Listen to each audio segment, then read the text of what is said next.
ओम शांति। आज हम सुनेंगे सत्यनारायण की कथा। भारत में अनेक लोग सत्यनारायण का व्रत रखते हैं और कथा भी सुनते हैं। सत्यनारायण की कथा में लिखा है कि यह व्रत दुख और शोक आदि को शांत करने वाला है, धन धान्य बढ़ाने वाला है, सौभाग्य देने वाला है तथा सब जगह विजय प्राप्त कराने वाला है। बताया गया है कि यह कथा नेमी प्राणार्थ तीर्थ में सूत जी, क्योंकि जो कि व्यास जी के शिष्य थे, ने सोनक कादि 88,000 ऋषियों को सुनाई।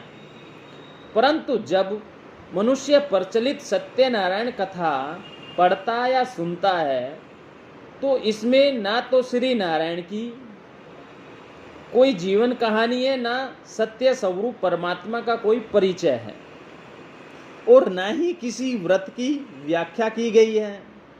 केवल लिखा है कि अमुक अमुक ने इस व्रत को किया तो उसे धन्य धान्य मुक्ति और वैकुंठ पद की प्राप्ति हुई, और अमुक अमुक ने इस व्रत को न करने का संकल्प किया, यह व्रत का प्रसाद नहीं लिया तो विपत्ति या दुख में पड़ गए।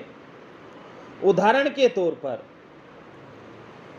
इसमें सबसे पहले कथा तो यह है कि काशीपुरी में शिवानंद नाम का एक अत्यंत निर्धन ब्राह्मण था, जो कि भीख मांगने पर भी भूख से पीड़ित रहता था।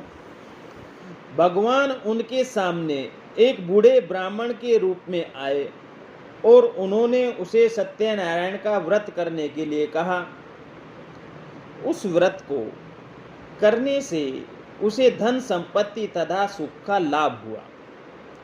दूसरी कथा लकड़ी बेचने वाले एक निर्धन भील की है।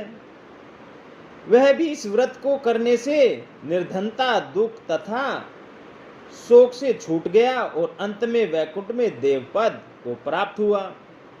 सत्यनारायण कथा में जो सबसे बड़ी कथा लिखी हुई है वह यह है कि एक वैश्य ने यह संकल्प किया कि उनके संतान होगी तो वह यह व्रत अवश्य करेगा, परंतु उनको जब एक कन्या उत्पन्न हुई तो उसने अपना वचन टाल दिया और कहा कि इसके विवाह के अवसर पर करूंगा।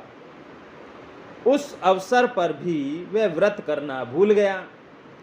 इसके प्रमाण स्वरूप सत्यनारायण ने रुष्ट होकर उसे श्राप दिया कि उस पर दुख आए। तभी वहां राजा के यहाँ चोरी हो गई और राजा के दूत वैश्य और उसके दामाद को चोर मानकर पकड़कर राजा के पास ले गए। राजा ने उन्हें जेल में बंद कर दिया। उधर लीलावती वैश्य की स्त्री ने पति के लौटने के मनोरथ को लेकर सत्यनारायण व्रत किया और भगवान ने राजा को स्वप्न में आदेश दिया कि इन दोनों को छोड़ दो, वरना मैं तुम्हारा नाश कर दूंगा। जब राजा द्वारा मुक्त होकर दोनों अपने बेड़े की ओर लौट रहे थे तो सत्यनारायण ने सादे वेश में आकर पूछा, वैश्य तुम्हारे बेड़े में क्या है? वैश्य बोला, क्या कुछ लेने का विचार है क्या? इसमें तो लता पत्ता आदि है। तब बदले हुए वेश में सत्यनारायण बोले, तथास्तु। इसके प्रमाण स्वरूप उस बेड़े में पड़ा सब धन सोना आदि लता पत्ता ही बन गया। परंतु जब वैश्य ने लौटकर उस साधु वेशधारी से दुख प्रकट किया तो उसने कहा, तुम मेरी पूजा नहीं करते हो और व्रत नहीं करते हो, इसलिए मेरी इच्छा से तुम्हें यह सब दुख प्राप्त हुआ। जब वैश्य ने व्रत करने का आश्वासन दिया तब भगवान की प्रशंसा के फल स्वरूप लता पत्ता के स्थान पर पहले की तरह सोना चांदी धना आदि प्रकट हो गए। वैश्य और उसका दामाद आगे नगर के तट तक आ पहुँचे और बेड़े को तट से लगा कर उन्होंने नगर की भूमि पर पगपद धरे। कलावती वैश्य की पुत्री, जो कि सत्यनारायण व्रत कर रही थी, पति और पिता के बेड़े के आने की सूचना पाकर सत्यनारायण का प्रसाद छोड़कर बेड़े की ओर चल पड़ी। प्रसाद न लेने का परिणाम यह हुआ कि उस पति अदृश्य हो गया और बेड़ा डूबकर सागर तल में विलीन हो गया।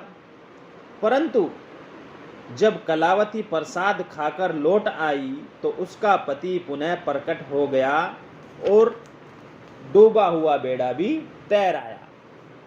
कहानी का आध्यात्मिक रहस्य है, श्री सत्यनारायण की कथा में जो वृद्ध ब्राह्मण आकर व्रत करने वे लिए कहता है, वे प्रजापिता ब्रह्मा है, अर्थात सत्य स्वरूप शिव बाबा एक साधारण वृद्ध ब्राह्मण के तन में दिव्य प्रवेश होकर श्री नारायण बनने की सच्ची कथा सुनाते हैं और पवित्रता अर्थात ब्रह्मचर्य रूपी व्रत बताते हैं। शिव परमात्मा उसी व्रत प्रजापिता ब्रह्मा रूप ब्राह्मण द्वारा ही कंगाल भारत को कंचन के महलों वाला सतयुगी पावन भारत अथवा स्वर्ग बनाते हैं।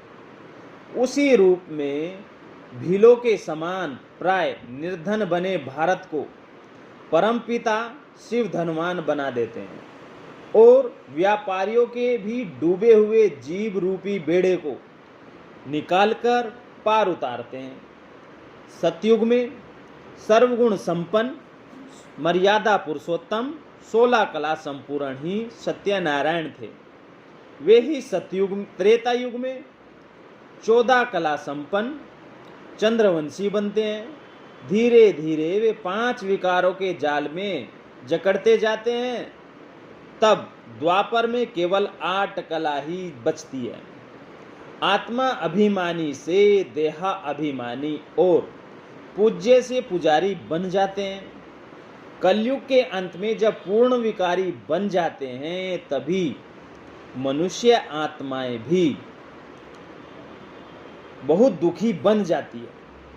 तब अपने बच्चों की पुकार सुनकर पतित पावन परमपिता परमात्मा शिव गीता में अपने वचन अनुसार इस कलयुगी आसुरी संपदा वाली सृष्टि पर दिव्य रीति से अवतरित होते हैं। जिस साधारण व वृद्ध मनुष्य के शरीर में सत्यनारायण के 84 जन्म में प्रवेश करते हैं, उसे उसके पूर्व के सभी जन्मों की कथा सुनाकर पतित से पावन बनाते हैं और मुक्ति जीवन मुक्ति का भागी बनाते हैं। यही है सत्यनारायण की सच्ची कथा। यही वो कथा है जिससे श्री नारायण फिर से सर्वगुण संपन्न बनते हैं। वास्तव में किसी भी नियम व दिव्य गुण को धारण करके उसे अपनाए रहने के लिए दृढ़ संकल्प किए रहना ही व्रत लेना है। इस प्रकार जो कोई सच्ची कथा को सुने और पवित्रता का व्रत धारण करे तो वह अवश्य ही नर से श्री नारायण बनता है। ओम शांति।